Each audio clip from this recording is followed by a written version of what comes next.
So, good morning, everyone. We have talked a lot about social media yesterday and Friday.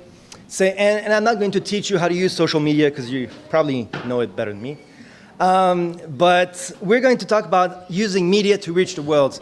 How many of you this week have you used your phone, your cell phone? Or last week, I should say. I only see 4 hands, so some are lying. Who among you have used your phones last week? Right? Okay, so everyone, right? Who of you have opened a Bible? Okay, that's pretty good. All right, so that's good. I use my phone a lot more than my Bible. Why? Because I have my Bible also on my phone, right? But I use it a lot more. It would be awesome if we could get people addicted to the Bible instead of through their phones only. All right? So I happened to select the same key text that Jacob had last night. And it says in Luke 11:34, it says, "Your eye is the lamp of your body. When your eye is healthy, your whole body is full of light. But when it is bad, your body is full of darkness." So I wanted to give it a different twist. For me, the way I understand it is that whatever comes through our eye gets imprinted. Yes, the kids, the younger ones, like younger than 10, 11, should go downstairs with Julie. We'll separate at this time so that they have their own time. All right?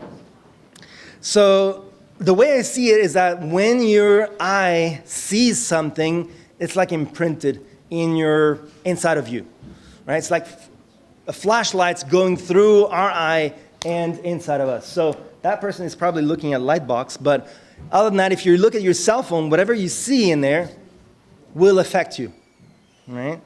And if your eye is healthy, that means if your filter is aware of what's good and what's bad, then your whole body will be full of light. But if you have no filters when you look at things, you will stumble into things that will make you fall. So I wanted to talk shortly about different things. Those are random ideas that I had about, how to help the field, how to help, you in sharing.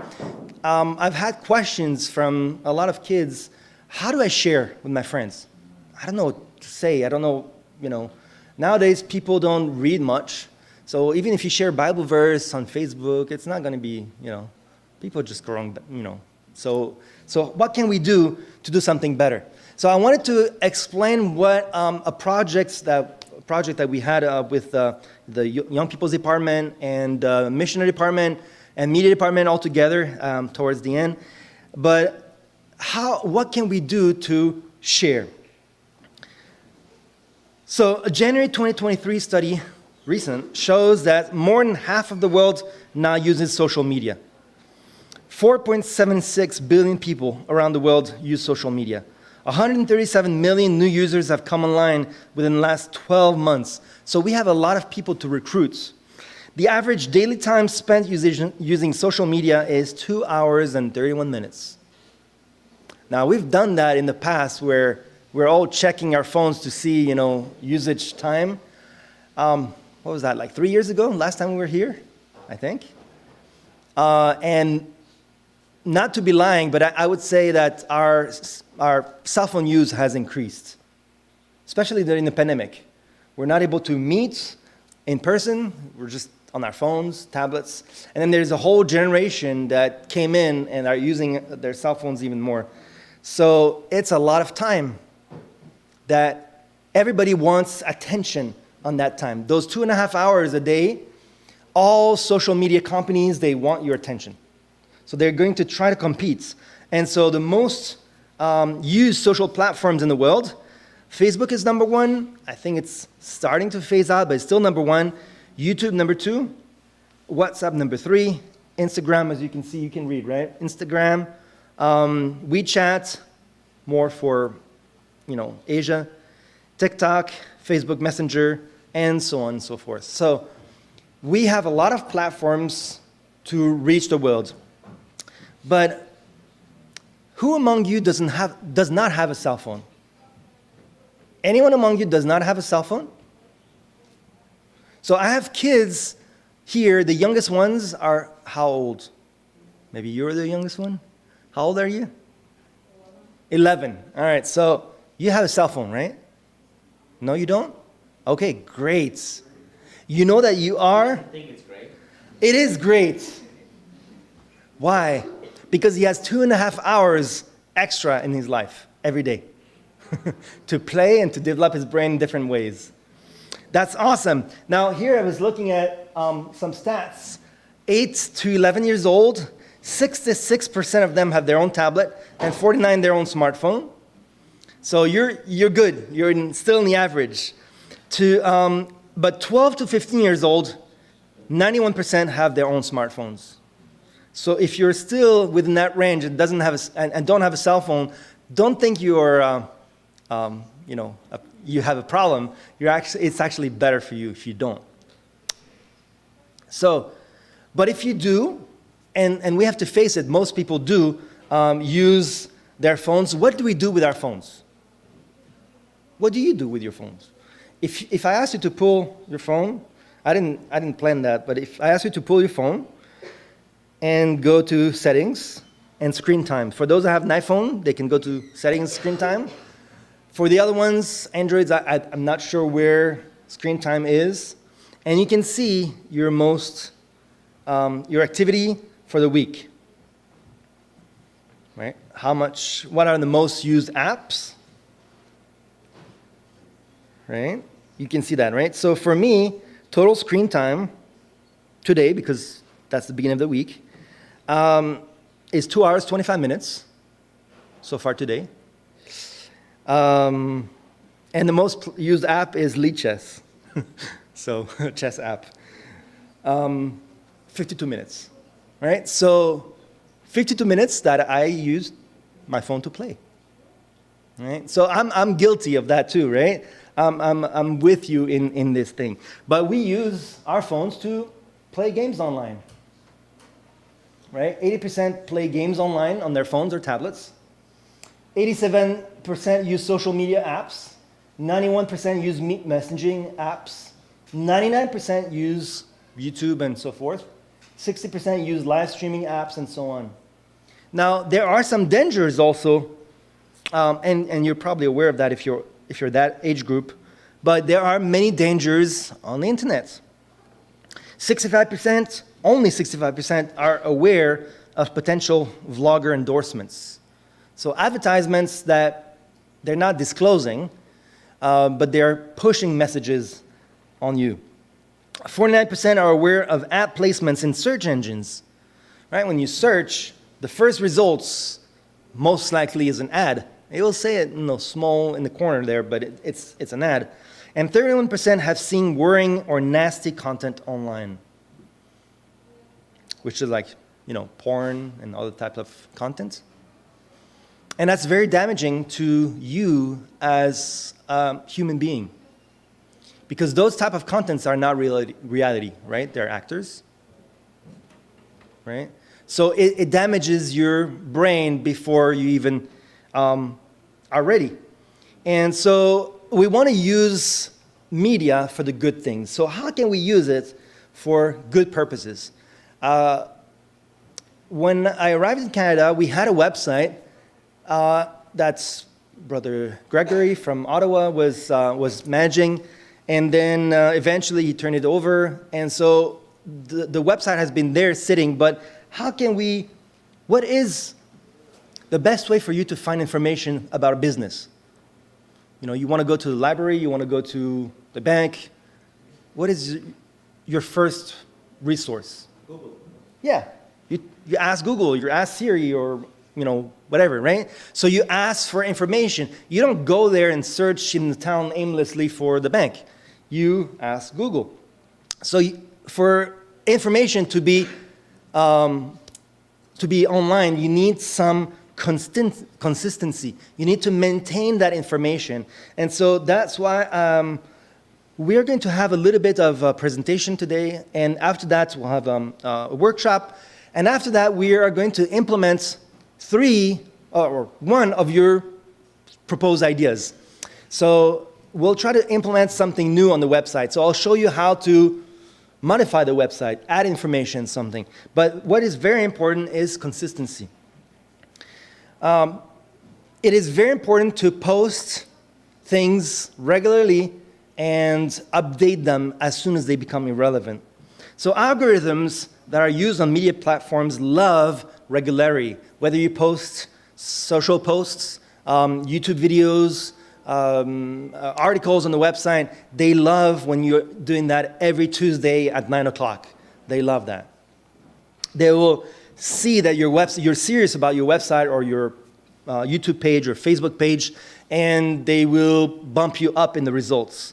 Algorithms are sequence of rigorous instructions that are used as specifications for performing calculations and data processing.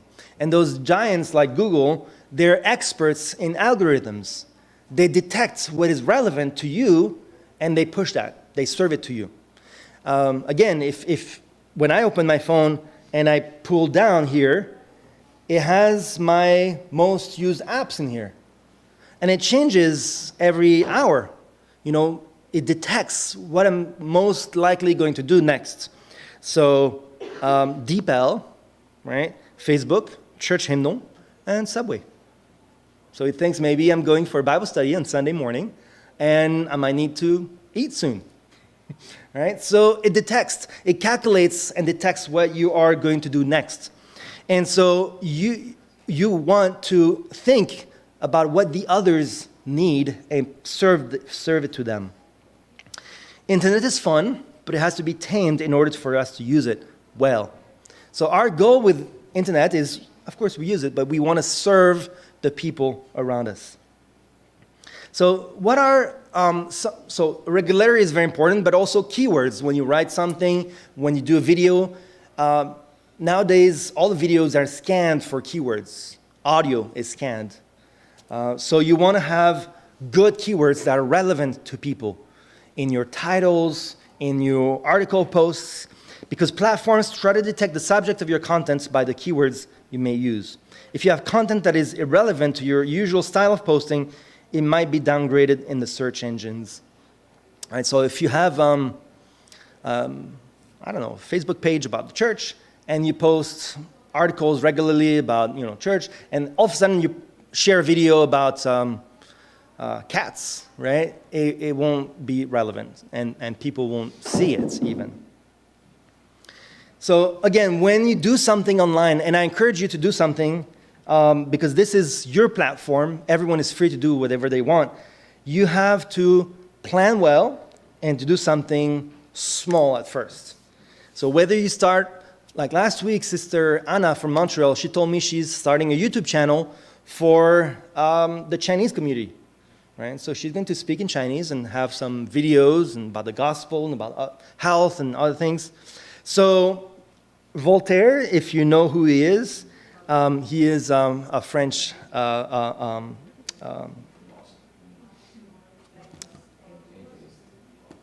he was an atheist, but he was, I forgot the word. Philosopher, thank you. And he said, the best is the enemy of good. We have had the French Field website.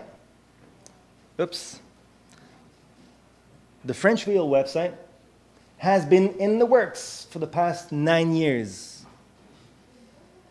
Because they had an awesome idea. They wanted to do so many things that were all good ideas. For 9 years, nothing happens. And I want to show you in a little bit what they did so far.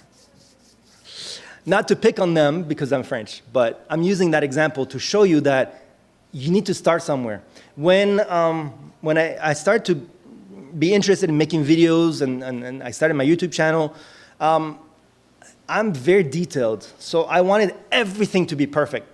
I had lighting, I had a backdrop with a green screen, I had makeup on, I had everything. Everything was perfect. And I did one video because it was so hard. It was so hard, I was so stressed. I had the teleprompter, I had everything, and I did just one video, and I never did it again. So you need to start somewhere. And then I realized that with a cell phone, you can do something decent. It's not perfect, but it's decent, and people use it and watch it. So build something that is able to withstand time. There are many things that can be done, but start with something decent first and build on that afterwards. Right? So something good is enough, and then you build from that.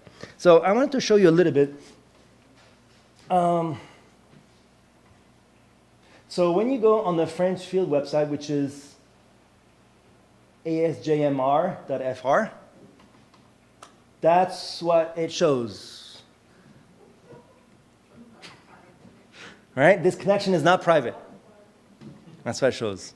Do you know why? Because it's not private. Right? So it's hosted on a server without an SSL certificate. So the computer says maybe they're impersonating that website. So it shows a warning. What do most people do when they see that? They close a page, because this is scary, right? Right? So they close the page. All right. So I have to visit the website. So you see how many things? I have to click once, twice, confirm, third time, and then it would load.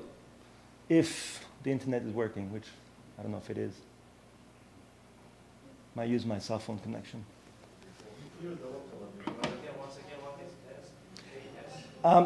asjmr.fr.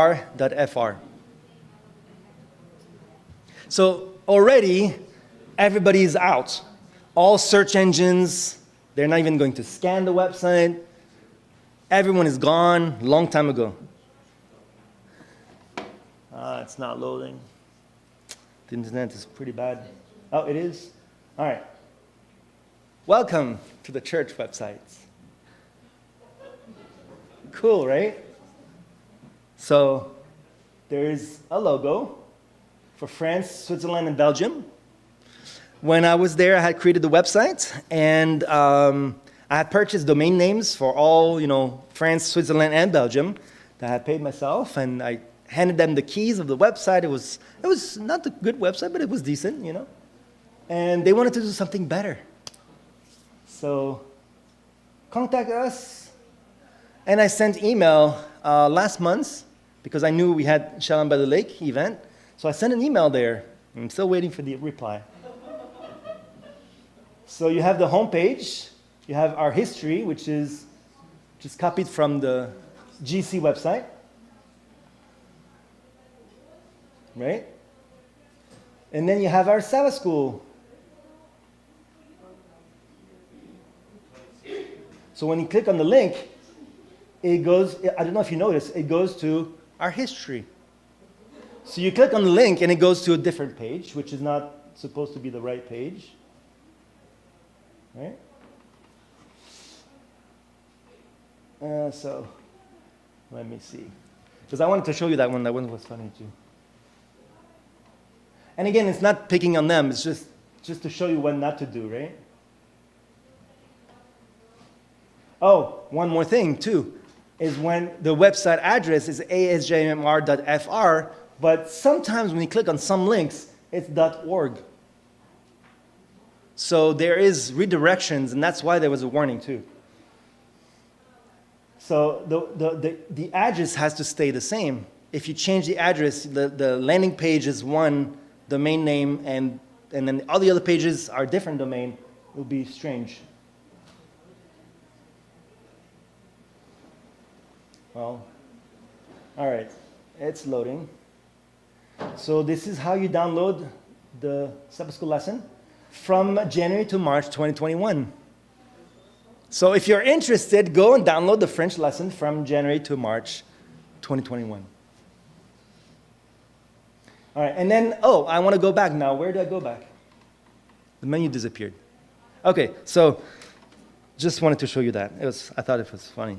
So for the past 9 years, and I told them, look, give me something. I can do it. You just tell me, and I can do something. It's better than that. So if you want to have a website, and by the way, they have over 100 members in the field. It's not like they're just 3 people, So they should have something decent. But when we have a website, it's to show the people. It's not for us. a website is not for us as members. We have other ways to communicate. We know each other's cell phones. We communicate in different ways. A website is for the world to see. So we have to establish a clear and detailed plan of action. What are we going to do with any platform? It requires planning. What is your goal when you start the platform? What do you want to do with a YouTube channel, Facebook page? What do you want to do? You don't want to annoy people by posting content they wouldn't find interesting. I have to be honest with you. When I see on Facebook or Instagram or anything, anywhere, when I see people sharing verses, I read them about once every 10 verses that I see. And, I mean, it's a verse. I've done my morning devotions, right? It's fine that they post something, but I'm not really interested.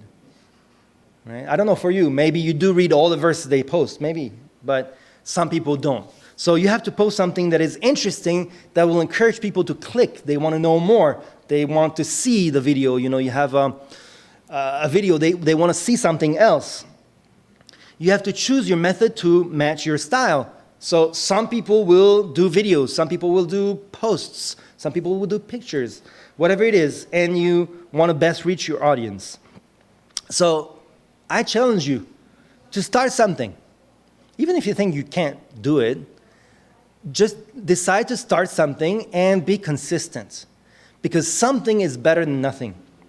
Whether it's a blog, a vlog, a website, post on Instagram or Facebook, you can start something regularly. And also random ideas that came through my mind. I recommend if you do Facebook, for example, or Instagram, you can schedule your posts. So there are so many tools that you can select from. You prepare all your posts for the week. It takes you maybe an hour or 30 minutes. You prepare all your posts, you schedule them, and then it will post them regularly whenever you want. So the best, according to statistics, the best times to post content is midday, midweek. So Tuesday, Wednesday, Thursday, around noon. That's the best time. From 10 to noon, to 12 actually. That's when people are available. Apparently they're at work, but they're available and they're watching content. That's what they're doing. And you have to choose your tools wisely. So this is a little bit of, I'm not going to go into what tool to select, but you have to pay attention to confidentiality. You should not post any information that is private. You probably know that. Your address, your date of birth, personal life choices, or things that you would not like to share with strangers on a first encounter. So if I go to your Facebook profile and I see a picture of you at the beach, maybe you don't want to make it public, right? That's your private life. Or you want to send it to some people only, but not everyone to see. And you need to think well before posting pictures of yourself. Think well. But if it's a picture of someone else, you need to ask for prior consent. I'm going to go back to the French website. Because we have, again, we have all the archives of the newspapers we have in France. So in France, we have Sabbath School lesson, and every quarter we have a newspaper with articles and different things that are posted since 1980-something. There was, so we post news. So when there is a baptism, we took a picture of a person that got baptized, and it's a small picture like the magazine, you know, it's a regular magazine sign. The picture is about this big. You can't even see and recognize the person's face because it was back then, and you know, cameras were not good. So it was posted on page 24 of a magazine, and all the archives were put on the website, and guess what? Google indexes PDFs. So there's a name of the person that was posted, that was public, and there's a picture of her baptism. And eventually that member, after a few years, left the church, got a job, and when they hired that person, the interviewer does the Google search. And what did they find? Oh, that person is baptized, a member of the church.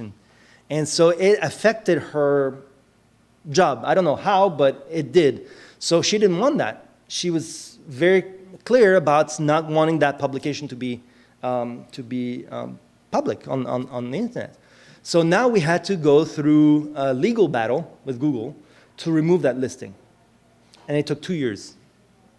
Because Google is not known to like when you ask them to withdraw information. So it had archives and copies, multiple copies everywhere. It was really hard to remove all traces of that baptism. Actually, I can show you.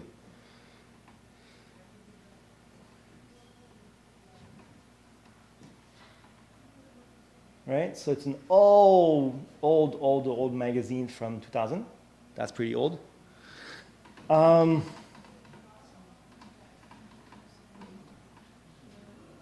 that's the baptism, right? It's cool, but you can't even see or recognize her. So just to let you know, if you post something, you need to obtain consent. Unless it's a group picture and people pause for the picture, you can tell they're and they agree to be in a group picture. But I saw some people taking pictures around, and I personally don't mind. I'm just not going to post them on the website unless you all agree to that. All right. Now, talking about pictures, what pictures do you want to illustrate a post?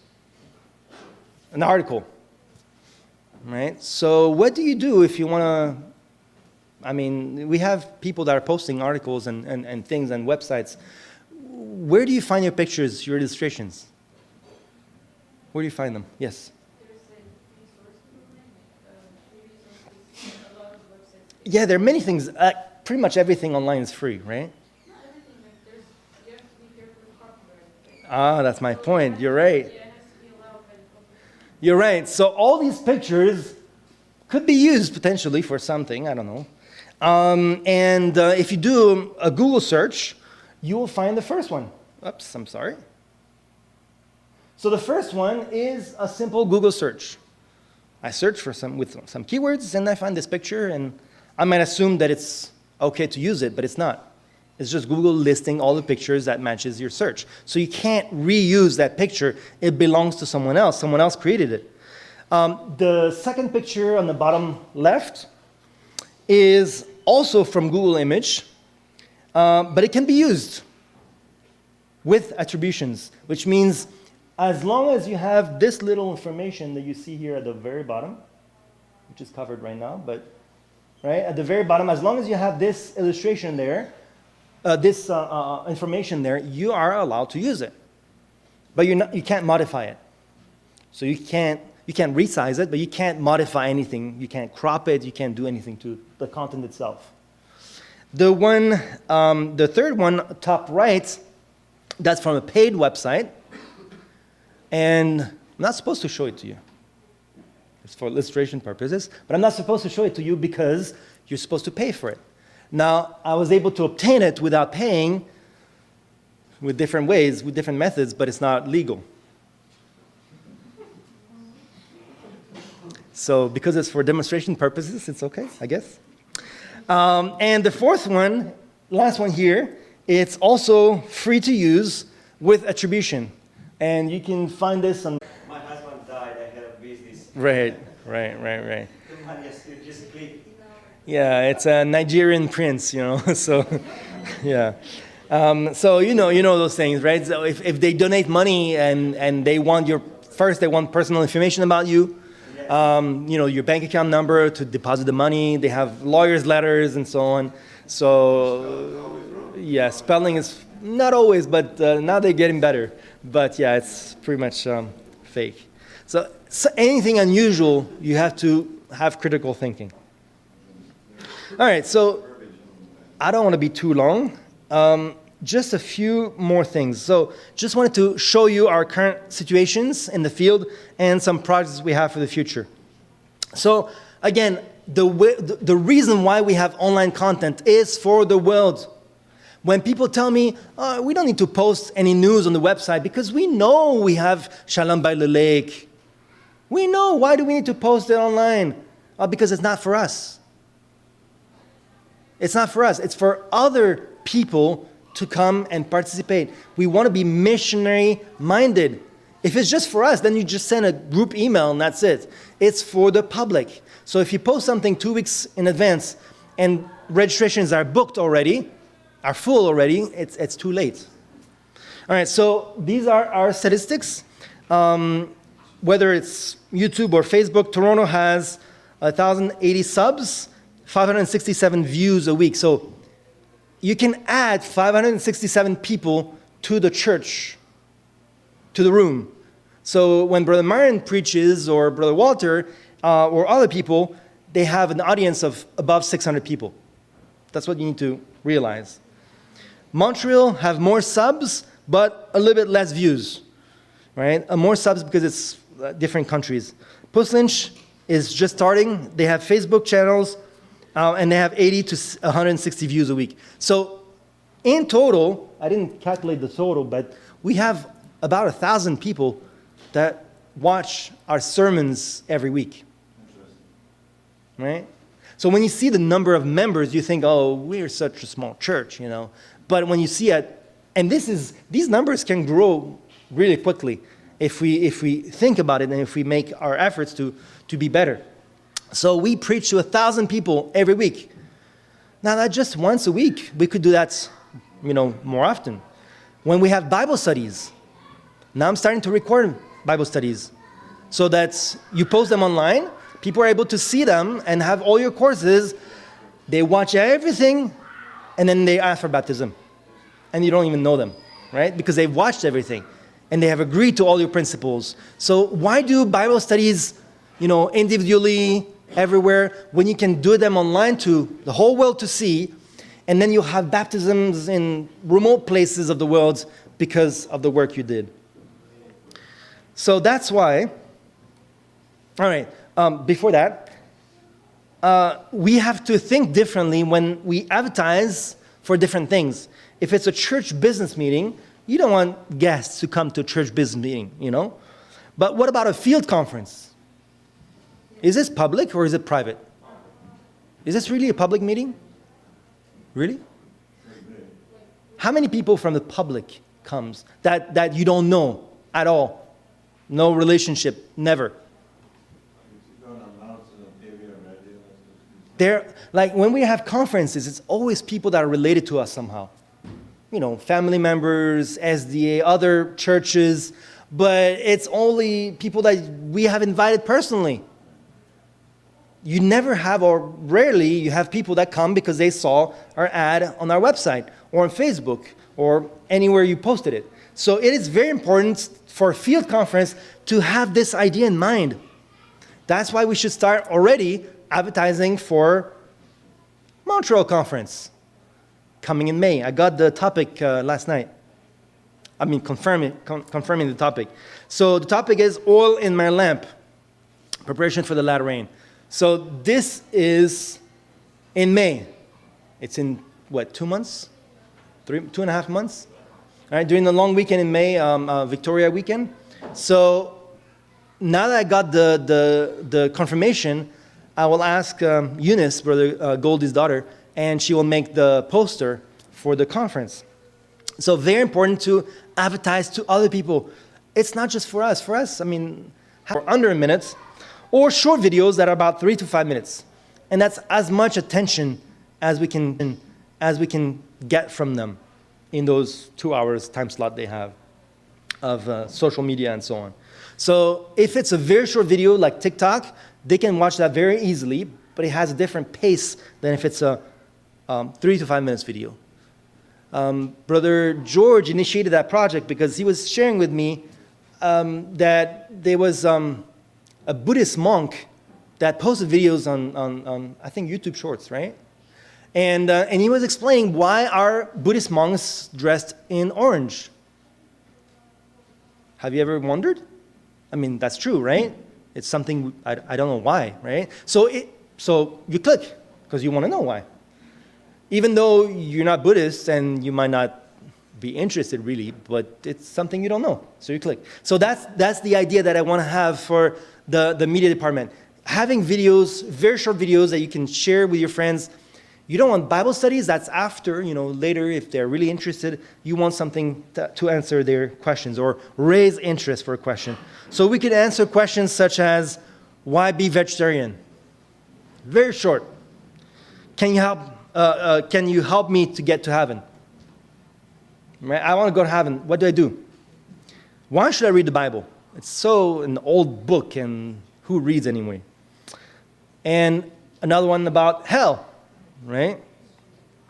And many more subjects, and we want everyone to be involved. So that is our goal, and I want to know if you are interested. Are you interested to share and participate and work in different capacities? So some are not comfortable in front of the camera. So some can do editing, some can speak, some can write the contents. I want the young people to write in your style, right? So you write the content, it will be reviewed, but you write it. And we won't do major corrections, just if you have a doctrinal problem. Some people can work the cameras, some can program the teleprompter. We'll have a teleprompter because it will be easier for you to know what to say. If you don't want to use it, that's fine as well. Some can work the lighting and learn how to do proper lighting. It will be useful also for school or for other projects. And some can do sound, learning where to plug cables, how to avoid clicking sounds and feedback and so on. So this is, I don't know, but I find it interesting. I've never learned in that field. For me, it was just a passion. I like media work. Okay, and I think we'll leave some of it. I just want to go very quickly, and I will leave some of it for the next presentation a little bit later. But very shortly, I'm not going to show you how to make a website right now. It's a little bit complicated. Not everyone is interested. But that's what I showed you earlier, right? Your connection is not private. So very shortly, a website has two major elements. You have content that is stored on the server, that is given for you to see. And it's hosted on the server, which is the computer, basically, that hosts your website, and a domain, which is a name, because most of us are not comfortable typing on the computer 74.208.236.241 for the website. So we like addresses. So you have to link the two and tell computers, machines, that this name is actually an address. All right, I'm going to go quick on that. Important thing, do not let anyone administer a website for you. I'm looking at Alex because he's dealing with a website for his church. It's not too hard to learn how to use it. What's that? Yes, this is the age we live into. Everything is changing. Last month I realized that the plugin I'm using for donations is outdated. So we have to transfer all the data without losing, data to a new paid service. Because I'm trying to keep it as long as possible. Eventually it will be not supported anymore. So you always have updates. You always have to. That's one good thing, by the way. If you make a website, you have to keep it always updated. Apply security patches and so on, because computers evolve and the way to hack you evolve as well. All right, now to conclude, there are two things most websites have: static files stored on the server, static page which you don't interact with. You cannot enter information, you can just read something. That's a little boring. And you have dynamic content, which is generated live. As you click, you enter your information, it will change the content and serve something personalized to you, and that's fun. Like Facebook. It's different. Your Facebook is different from mine, and it's fun. And the lesson I want to take from that is that a website is about sharing information. Our religion is about sharing information. It's not about coming to church every Sabbath, That's boring. That's going to be boring. Ultimately, if you're static or stagnant, your life and your spiritual life will be boring. But if you share your faith, make it interactive and dynamic, then it's going to be fun for others as well as for you. Because you're serving people. That's the key to make it interesting. So, there are many jobs you can do, or it doesn't need to be your life career, but many things you could do to help us as a church. So you can do many things, many jobs that can lead you to have openings as a life career or things that you could do for fun. So I encourage you, during that time we have a break, to think about what type of role would match your personality and the talents you already have, maybe, or some things that you want to do in the future, you want to learn. You might not want to learn to be coder if you're not comfortable at first, but you might want to. So you can take lessons, or you can talk to Sister Sonia, or you can talk to other people and learn to code, or you can be a photographer, or sound engineer, lighting specialist, social media pro, computer guru. Sometimes your computer has issues, you want to have someone to fix. A cameraman, team coordinator, that's very important. A crew manager, hiring people, finding people. Story writer, website designer, animation specialist, special effects supervisor, digital marketing manager, broadcasting designer, video editing specialist, master of ceremonies, or brand manager. We need to have this church more professional. We need to be business-minded, right? So we need to have a brand manager. Because when you talk to Adventists that you meet for the first time, like I did last Sunday, I met some Adventists that I had never met before. They say, well, we never heard about you. How come? I mean, we feel we are the same.